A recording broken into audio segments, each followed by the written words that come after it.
Hello बच्चों, ज्ञान की नगरी काशी से मेड जी ट्यूटोरियल्स का प्रणाम। मैं विजय पाल लेकर चलता हूं आपको मैथ्स की दुनिया में, जहां पर आप बन सकते हैं भविष्य के इंजीनियर, बोर्ड टॉपर्स। तो चलिए आज शुरू करते हैं। आज का हमारा टॉपिक है रियल नंबर और ये हमारा लेक्चर नंबर 3 होगा। इसके पहले हमने आपको बताया था प्राइम फैक्टराइजेशन मेथड से एलसीएम और एचसीएफ फाइंड करना, और फंडामेंटल थ्योरम ऑफ अरिथमेटिक के बारे में बताया था।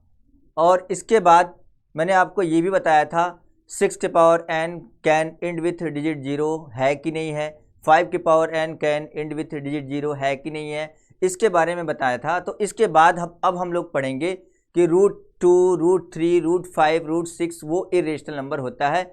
ये कैसे होता है इसको हम लोग प्रूव करके दिखाएंगे। चलिए शुरू करते हैं। √2 is an irrational number. √2 is an irrational number. Irrational number. अब ये √2 इरेशनल नंबर होता है, इसको प्रूव कैसे करेंगे? इसको हम लोग कंट्राडिक्शन मेथड से प्रूव करेंगे। कंट्राडिक्शन मेथड क्या होता है? कंट्राडिक्शन मेथड, अगर ये इरेशनल प्रूव करना है और इसको हमने कंसीडर किया कि that is a rational number, हम लोग इसको लेकर चलते हैं कि ये एक रेशनल नंबर है। रेशनल नंबर है तो इसका स्टेटमेंट अगर सिंप्लीफाई करने के बाद लास्ट में अगर स्टेटमेंट हमारा गलत आ जाता है, अगर वो गलत आया, जिसको हमने लेकर चला वही चीज गलत आ गया, तो इसका मतलब वो सही क्या होगा? उसका ठीक अपोजिट सही होगा। सही क्या होगा? जहां हमने कंसीडर क्या किया कि that is a rational number, लेकिन वो हमारा लास्ट में गलत आ गया, तो सही क्या होगा? उसका ठीक अपोजिट सही होगा। अपोजिट का मतलब होगा कि that will be irrational number. यही है कंट्राडिक्शन मेथड। तो चलिए शुरू करते हैं, इसको सॉल्व करते हैं। Let √2 be a rational. Let √2 be a rational number. जब ये रेशनल नंबर होगा तो पी बाई क्यू के फॉर्म में होगा। पी बाई क्यू के फॉर्म में लिख लेते हैं इसको। √2 equal to P by Q, where P Q are coprime and Q is not equal to 0। Q हमारा 0 नहीं है, ये हमने लिख लिया। जब ये रेशनल नंबर है तो पी बाई क्यू के फॉर्म में होगा। पी बाई क्यू के फॉर्म में where P Q are coprime and Q is not equal to 0 हमने कंसीडर कर लिया। अब इसके बाद करते हैं स्क्वायर, दोनों साइड के स्क्वायर कर लेते हैं। Squaring both side. ये 2 हो जाएगा। 2 equal to p square upon q square. P square upon q square, 2q square equal to p square. यहां पर आपको देखकर ये समझ आएगा कि जो पी स्क्वायर की वैल्यू है, वो 2q स्क्वायर लिखा है। इसका मतलब हुआ पी स्क्वायर की जो वैल्यू है वो 2 का मल्टीपल है कि नहीं है? 2 का मल्टीपल। क्यू की कोई वैल्यू पुट करिए आप, क्योंकि आप कोई भी वैल्यू पुट करेंगे उसमें 2 से आपको मल्टीप्लाई करना होगा। जब आपको 2 से मल्टीप्लाई करना होगा, इसका मतलब पी स्क्वायर की जो वैल्यू है वो 2 का मल्टीपल होगा कि नहीं होगा? 2 का मल्टीपल होगा। इट मीन्स 2 डिवाइड कर देगा पी स्क्वायर को। तो लिख सकते हैं हम लोग 2 डिवाइड्स पी स्क्वायर। और मैंने एक थ्योरम बताया था इसके पहले, इसके पिछले वाले लेक्चर में मैंने एक थ्योरम बताया था आपको। कोई भी प्राइम नंबर किसी पॉजिटिव इंटीजर वाले स्क्वायर वाले नंबर को अगर डिवाइड करता है तो वो प्राइम नंबर उस पॉजिटिव इंटीजर को भी डिवाइड करेगा। कैसा मैंने बताया था कि नहीं? ये वाला जो लेक्चर नंबर 2 है उसमें मैंने बताया था, प्रूफ भी कराया था। तो यहां पर अगर 2p स्क्वायर को डिवाइड करता है, देयरफॉर 2 डिवाइड p आल्सो, इसको भी डिवाइड करेगा। जब इसको भी डिवाइड करेगा, इसका मतलब अगर 2p को भी डिवाइड कर रहा है, इसका मतलब p 2 का मल्टीपल होगा। p 2 का मल्टीपल होगा। इट मीन्स हम कह सकते हैं कि p इक्वल टू, कंसीडर कर लेते हैं, let p equal to 2r। क्योंकि p 2 का मल्टीपल होगा तो हम कंसीडर कर सकते हैं कि नहीं? p equal to 2r। तो p इक्वल टू 2r कर लिया तो ये आ जाएगा। जब वैल्यू इसमें पुट करेंगे 2q square equal to 2r का whole square. 2q square equal to 4r square बन जाएगा। अब ये 2 से कैंसिल हो गया, 2 2 जा 4, और ये आ गया आपका q square equal to 2r square. अब आप यहाँ देखिएगा q स्क्वायर की जो वैल्यू है, क्या वो 2 का मल्टीपल है कि नहीं है? 2 इंटू आर स्क्वायर है, आर का कोई भी वैल्यू पुट करेंगे उसमें 2 से आपको मल्टीप्लाई करना होगा। इट मीन्स हुआ क्या कि क्यू स्क्वायर की जो वैल्यू है वो क्या है, 2 का मल्टीपल है। इसका मतलब है 2 क्यू स्क्वायर को डिवाइड कर देगा। तो हम लिख सकते हैं यहाँ पर here 2 divides Q square, therefore 2 divide Q also, Q को भी डिवाइड करेगा तब बाय थ्योरम। तो हम कह सकते हैं फ्रॉम, इसको हमने इक्वेशन 1 ले लिया, इसको हमने इक्वेशन 2 ले लिया। From equation 1 and 2 what we see here, 1 और 2 को देखकर हम लोग क्या फाइंड करते हैं, क्या ऑब्जर्व करते हैं। 1 और 2 को देखकर ये समझ सकते हैं कि 2 p को भी डिवाइड कर रहा है और 2 q को भी डिवाइड कर रहा है। तो लेकिन हमने एज्यूम क्या किया था उसको देखिए। अब जो हमने कंसीडर किया था उसको देखिए कि √2 बी अ रेशनल नंबर, और वो √2 equal to p by Q के फॉर्म में, where P Q are coprime का मतलब है जिसका HCF 1 होगा। लेकिन यहाँ क्या आ रहा है, यहाँ आ रहा है कि 2 p को भी डिवाइड कर रहा है और 2 q को भी डिवाइड कर रहा है। तो क्या HCF 1 रह गया, क्या नहीं रह गया, HCF 1 रह ही नहीं गया। जब HCF 1 नहीं रह गया इसका मतलब हमारा स्टेटमेंट, जो हमारा इतना स्टेटमेंट सिंप्लीफाई करने के बाद जो आ रहा है उसके हिसाब से हमारा एजम्पशन गलत है। हमारा जो एजम्पशन गलत, जो हमने एज्यूम किया वो गलत आ गया। जब हमारा एजम्पशन गलत आ गया तो सही क्या होगा, इसका मतलब है कि √2 भी रेशनल नंबर जो हमने कंसीडर किया है वो गलत है। तो सही क्या होगा, √2 is not a rational number, that will be N irrational number. आपको इसको लिखना है, अगर आप नहीं लिखेंगे तो आपका आधा से 1 नंबर डिडक्ट हो जाएगा। तो आप इसको लिखेंगे, we see that from equation number 1 and 2, from equation 1 and 2 we see that 2 divides p and q both, p and q both।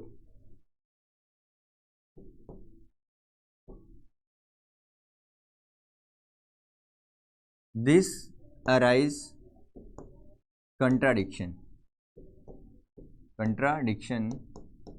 this arise contradiction that PQ are co-prime,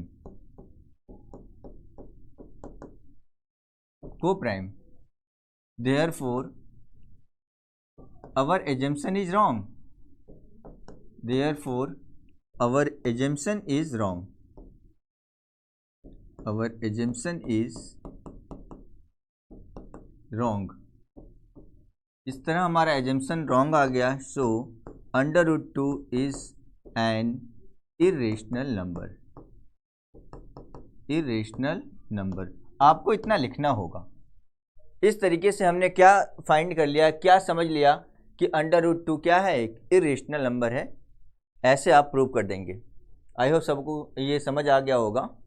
इसके बाद ऐसे √3 को भी प्रूव करेंगे, ऐसे ही √5 को भी प्रूव करेंगे। तो चलिए एक बार √3 को भी प्रूव करके आपको दिखा देते हैं कि √3 इरेशनल नंबर कैसे होता है। प्रूव दैट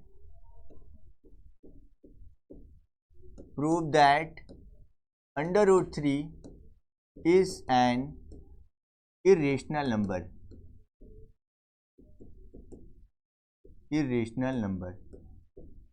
ये इरेशनल नंबर कैसे होता है, ठीक जैसा हमने √2 को प्रूव किया है वैसे ही इसको भी प्रूव करेंगे।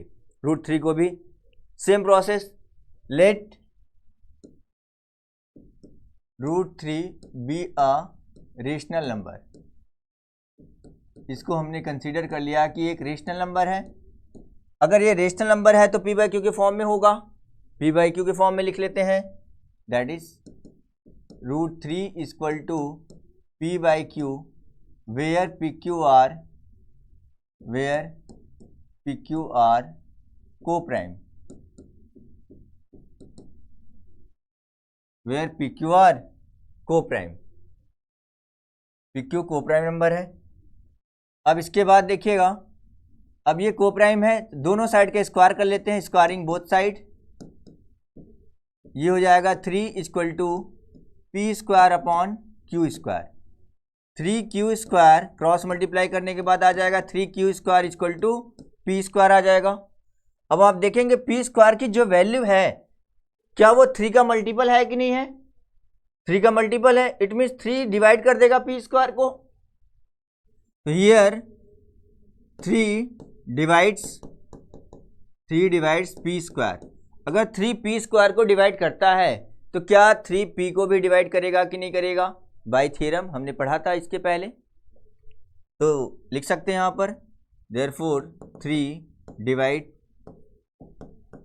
Divides p also. ये हो गया। जब 3p को भी डिवाइड करता है इसका मतलब क्या हुआ कि p 3 का मल्टीपल होगा, p 3 का मल्टीपल होगा। तो हम कंसीडर कर लेते हैं let p equal to 3r, p equal to 3r। हमने कंसीडर कर लिया कि p इक्वल टू 3r, तो 3p की जगह 3r पुट करते हैं तो क्या आ जाएगा देखिएगा 3q² इक्वल टू 3r का होल स्क्वायर, और ये आ जाएगा 3q² equal to 9r²। Lowest term में चेंज कर लीजिए, 3 3 जा 9, q² इक्वल टू 3r²। तो q² की जो वैल्यू है वो क्या है? 3r² है। इसका मतलब q² की जो भी वैल्यू है वो 3 का मल्टीपल है। इसका मतलब है 3q² को डिवाइड कर देगा, 3q² को डिवाइड कर देगा। तो लिख सकते हैं here 3 divides q², therefore 3 divide q also.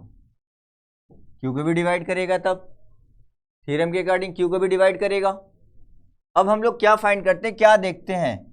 इसको हमने इक्वेशन 2 ले लिया, इसको हमने इक्वेशन 1 ले लिया, ये हमने इक्वेशन 1 ले लिया। What we see from equation 1 and 2? We see that 3 divide p and q both, but we consider here,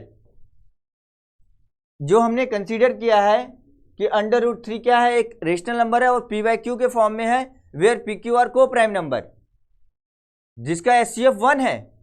लेकिन यहां पर क्या आ रहा है कि 3 डिवाइड कर रहा है, p और q दोनों को डिवाइड कर रहा है, तो क्या HCF 1 रहेगा? नहीं रहेगा। इसका मतलब है कि हमारा जो सिंप्लीफाई करने के बाद आ रहा है उसके हिसाब से हमारा जो एजम्पशन है वो गलत आ गया। जब हमारा एजम्पशन गलत आ गया तो सही क्या होगा? सही होगा कि √3 एक रेशनल नंबर नहीं होगा बल्कि वो इरेशनल नंबर होगा। इसी स्टेटमेंट को आप लिखेंगे यहाँ पर from equation 1 and 2, from equation 1 and 2 we see that 3 divides p and q both, this arise contradiction,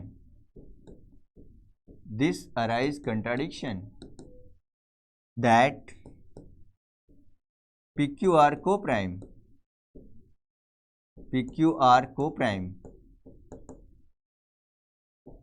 therefore our assumption is wrong,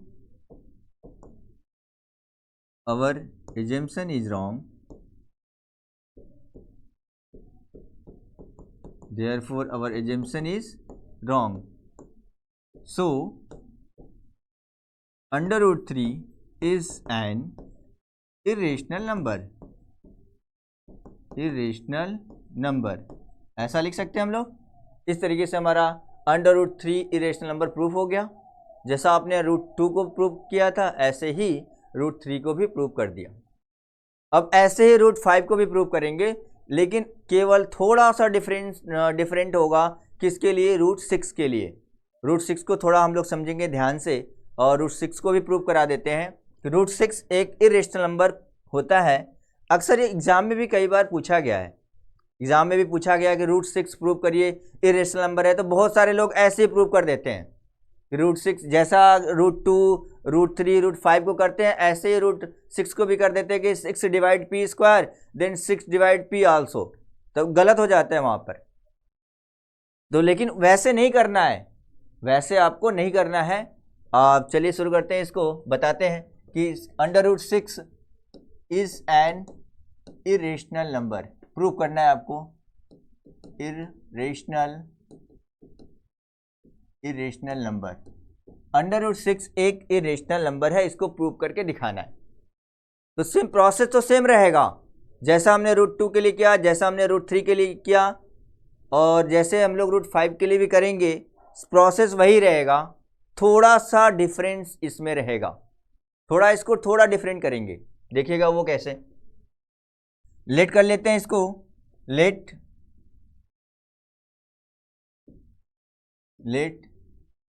√6 be a rational number.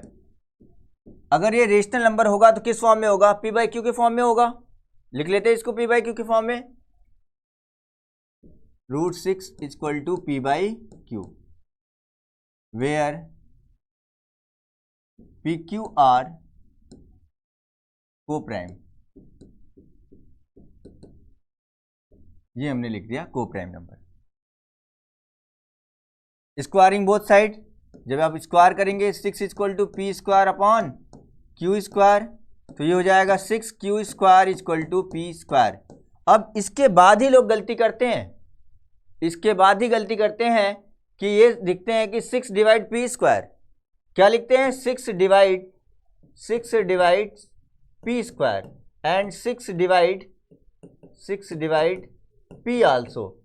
और ये गलत है, और ये पूरी तरह गलत है, ऐसा नहीं होगा। इसको थोड़ा चेंज करेंगे, डिफरेंट करेंगे। ये कैसे? देखिएगा, क्योंकि आप जानते हैं यहां पर अगर 6 डिवाइड करेगा p² को, तो 6 डिवाइड क्या करेगा? p को। ये केवल और केवल प्राइम नंबर के लिए होता है। कोई भी प्राइम नंबर किसी पॉजिटिव इंटीजर के स्क्वायर वाले नंबर को अगर डिवाइड करता है, तो वो प्राइम नंबर उस नंबर को भी डिवाइड करता है। किसके लिए होता है ऐसा? केवल और केवल प्राइम नंबर के लिए होता है। तो ये क्या 6 प्राइम नंबर है? नहीं है। 6 जब प्राइम नंबर नहीं है तो क्या यहाँ सेटिस्फाई करेगा? नहीं करेगा। आप एक एग्जाम्पल ले लीजिएगा, एक एग्जाम्पल लेकर आपको दिखाते हैं कि अगर हमने कह दिया 4 मान लीजिए 100 को डिवाइड करता है। 4 100 को डिवाइड करता है कि नहीं करता है? करता है। 4 100 को डिवाइड कर देगा और ये आपका आ जाएगा 25। तो 100 किसका स्क्वायर है? 10 का स्क्वायर है। तो क्या 4 10 को भी डिवाइड करेगा? क्या 4 10 को डिवाइड करेगा? क्या कंप्लीटली डिविजिबल है? क्या नहीं। क्या ये डिवाइड करेगा 4 को? 4 को डिवाइड करेगा, डेसिमल फॉर्म में आ जाएगा। तो ऐसा 4 को डिवाइड नहीं करेगा। इसका मतलब क्या हुआ कि ये केवल किसके लिए है? प्राइम नंबर के लिए। 4 is not a prime number, इसलिए ऐसा नहीं हो रहा है। तो यही यहाँ पर समझना है कि हम लोग को यहाँ पर 6 is not divide two the p²। तो क्या करेंगे इसके लिए? इसके लिए हम लोग 6 को और थोड़ा ब्रेक करेंगे, 6 को और थोड़ा ब्रेक करेंगे, उसके बाद करेंगे सिंप्लीफिकेशन। 3 × 2q² = p²। ऐसा लिख सकते हैं, 3 × 2q² = p²। अब यहां पर क्या कर सकते हैं? आप ये लिख सकते हैं कि 3 डिवाइड्स, अब देखेंगे तो p² की जो वैल्यू है वो क्या 3 का मल्टीपल है कि नहीं है? क्या वो 3 का मल्टीपल है कि नहीं है? p² की जो वैल्यू है क्या वो 3 का मल्टीपल है कि नहीं है? आप देख सकते हैं कि जो p² की वैल्यू है वो 3 का मल्टीपल है। जब वो 3 का मल्टीपल है तो हम लिख सकते हैं 3 डिवाइड्स p²। 3 divide p²। जब कोई भी प्राइम नंबर किसी पॉजिटिव इंटीजर के स्क्वायर वाले नंबर को डिवाइड करता है तो उस नंबर को भी वो डिवाइड करेगा। देयरफॉर 3 डिवाइड p आल्सो, ऐसा लिख सकते हैं। अब इसके बाद जब 3p को भी डिवाइड करता है तो 3p जो होगा वो 3 का मल्टीपल होगा। जब वो p का मल्टीपल होगा तो हम कंसीडर कर लेते हैं लेट p = 3r। p = क्या कंसीडर कर लिया? 3r। p = 3r। अब 3r पुट कर देते हैं। 3 × 2q² = p की जगह पर 3r का स्क्वायर, ये हो गया। अब इसके बाद देखिएगा 3 into 2q square equal to 9r square, 9r square आ गया। अब ये 3 3 जा 9 हो गया। 2q square equal to 3r square, 3r square. अब यहाँ आप देखिएगा जो 2q स्क्वायर की वैल्यू है, जो 2q स्क्वायर की वैल्यू है वो 3 का मल्टीपल है। जो 2q स्क्वायर की वैल्यू है वो किसका मल्टीपल है? 2q स्क्वायर की जो वैल्यू है वो 3 का मल्टीपल है। वो 3 का मल्टीपल है कि नहीं है? वो 3 का मल्टीपल है। इट मीन्स हम कह सकते हैं 3 divides 2q square, here 3 divides 2q square. क्या 2q स्क्वायर को डिवाइड कर देगा कि नहीं करेगा? 2q स्क्वायर को डिवाइड कर देगा। Therefore 3 divide q square also, क्योंकि अब ये समझिएगा 3 जब 2q स्क्वायर को डिवाइड कर रहा है, 2q स्क्वायर को डिवाइड कर रहा है, तो क्या 3 q स्क्वायर को डिवाइड करेगा कि नहीं करेगा? q स्क्वायर को भी डिवाइड कर देगा, q स्क्वायर को भी डिवाइड कर देगा। इसका मतलब जब ये q स्क्वायर को भी डिवाइड कर देगा, देयरफॉर 3 डिवाइड q आल्सो। 3 किसको डिवाइड कर देगा? q को भी डिवाइड कर देगा। जब q को भी डिवाइड कर दिया, इट मीन्स हम कह सकते हैं इसको हमने इक्वेशन 1 ले लिया और इसको हमने इक्वेशन 2 ले लिया। अब from equation 1 and 2 what we see here, from equation 1 and 2 we see that 3 divide p and q both, but we considered from here p and q are co-prime। हमने कंसीडर क्या किया कि p और q co-prime है, लेकिन यहां पर क्या आ रहा है कि 3 डिवाइड कर रहा है p को और q को भी, तो क्या ये को-प्राइम रह गया? नहीं रह गया, तब तो ये गलत आ गया। जब ये गलत आ गया इसका मतलब जो हमने कंसीडर किया है वो चीज गलत आ गया, वो गलत है। जब वो गलत है तो सही क्या होगा? वो एक इरेशनल नंबर होगा। यही आपको लिखना है। From equation 1 and 2, from equation 1 and 2 we see that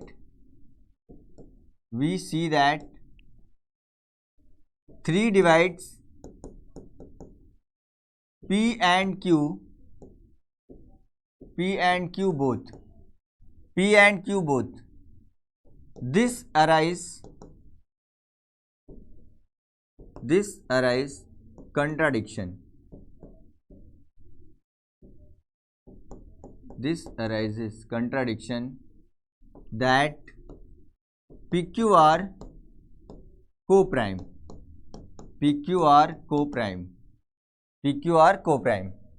therefore our assumption is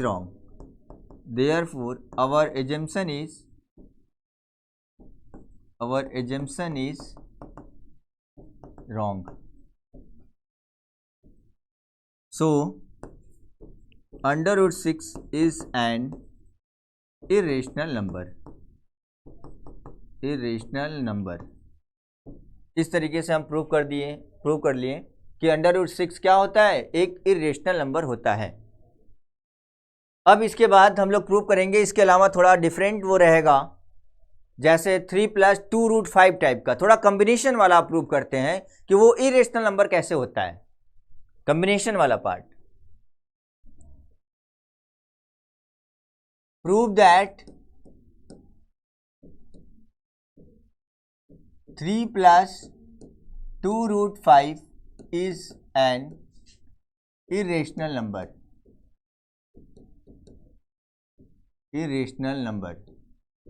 ये प्रूव करना है कि 3 + 2√5 एक इरेशनल नंबर होता है, ये प्रूव करके दिखाना है। तो हम लोग सेम प्रोसेस वही रहेगा कि कंसीडर करेंगे, इसको भी कंट्राडिक्शन मेथड से ही करेंगे कि इसको कंसीडर करेंगे कि let that is a rational number, और रेशनल नंबर के बाद उसके बाद सिंप्लीफाई करेंगे और लास्ट में वो स्टेटमेंट हमारा गलत आ जाएगा। जब वो गलत आ जाएगा तो सही क्या होगा? ठीक उसका अपोजिट सही होगा कि जो हमने रेशनल कंसीडर किया था वो अब क्या बन जाएगा? इरेशनल बन जाएगा। चलिए कर लेते हैं इसको।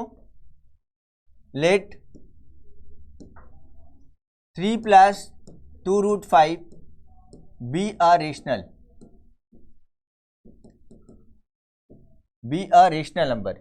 यहाँ पर एक चीज और दिया रहेगा, where root 5 is an irrational, root 5 is an irrational number. अब आपको प्रूव करना है ये, तो कंसीडर हमने क्या किया, 3 + √5, 2√5 बी अ रेशनल नंबर। जब ये रेशनल है तो किस फॉर्म में होगा, p/q के फॉर्म में होगा, तो p/q के फॉर्म में इसको लिख लेते हैं, 3 + 2√5 = p/q, वेयर pq are integers, where pq are integers whose HCF is 1, whose HCF is 1 and q is not equal to 0, q is not equal to 0। क्या है, where pq are integers and whose HCF is 1 and q is not equal to 0। इसका मतलब क्या हुआ, pq are integer whose HCF is 1 and q is not equal to 0। जब ये p/q के form में है, रेशनल है तो p/q के फॉर्म में है। अब इसको हम लोग और सिंप्लीफाई कर लेते हैं, 2√5 = p/q - 3, 2√5 = p - 3q upon q, √5 = p - 3q upon 2q। अब आप देखेंगे कि ये एक रेशनल नंबर है, ये क्या है, एक रेशनल नंबर है, ये एक रेशनल नंबर है, ये एक रेशनल नंबर है, क्योंकि हमने क्या किया, कंसीडर pq एक इंटीजर है, p/q के फॉर्म में है, रेशनल नंबर है, तो जो इसका सब्ट्रैक्शन और डिवाइड ये भी रेशनल नंबर होगा। जब ये रेशनल नंबर होगा इसका मतलब जो 5 है कोई स्क्वायर वाला नंबर होगा और वो स्क्वायर रूट के अंदर है, इसका मतलब ये भी एक रेशनल नंबर होगा। वो क्या होगा, एक रेशनल नंबर होगा। √5 भी तो एक रेशनल नंबर होगा, इसका मतलब ये भी एक रेशनल नंबर होगा। लेकिन ऐसा नहीं है, तो गिवन क्या है कि √5 is an irrational number, irrational number, ये एक इरेशनल नंबर है, ये इरेशनल नंबर है। irrational number can never be equal to rational number,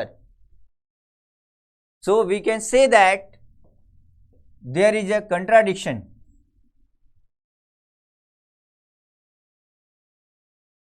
यहां पर लिख लेते हैं इसको, we see that rational equal to irrational। This is impossible, this is impossible, so our assumption is wrong, our assumption is wrong, our assumption is wrong, हमारा assumption क्या आ गया, गलत आ गया। therefore 3 + 2√5 is an irrational number, irrational number, ये हो जाएगा। इस तरीके से हम लोग प्रूव कर लेंगे कि ये एक इरेशनल नंबर है। ऐसे ही 5+ ऐसे ही आ सकता है, ऐसे क्वेश्चन आ सकते हैं, 5 + 6√7, 7 - 2√3, 9 - 2√5, प्रूव करके दिखाइए कि ये इरेशनल नंबर है। इस टाइप क्वेश्चन बोर्ड एग्जाम में बहुत पूछे जाते हैं। ये श्योर है कि √2, √3, √5 एक इरेशनल नंबर है, या तो ये पूछा जाएगा। अगर ये नहीं पूछा जाता है तो ये इसमें से कोई एक क्वेश्चन आ जाता है, इस टाइप का आ जाता है, बस नंबर डिफरेंट हो सकता है लेकिन टाइप यही रहेगा। ये हो सकता है 5 + 6√7 प्रूव करिए कि इरेशनल नंबर है, इसके जगह पर ऐसा कुछ और दे सकता है, 9 + 7√5 इज एन इरेशनल नंबर है। तो आपको प्रोसेस पता होना चाहिए, केवल कि आपको कैसे प्रूव करना है, प्रोसेस सेम ऐसे ही करना है, सेम यही प्रोसेस रहेगा प्रूव करने का। अगर आपने ऐसा प्रूव कर दिया तो आपको फुल मार्क्स मिलेंगे। आई होप सभी को ये समझ आया होगा। आज का लेक्चर ये समझ आया होगा। इसके बाद मैं एक और लेक्चर लेकर आऊँगा इसके बाद, और हमारा लास्ट, इस चैप्टर का लास्ट रहेगा, लास्ट लेक्चर रहेगा। तो अभी के लिए हो गए। Thank you so much everyone.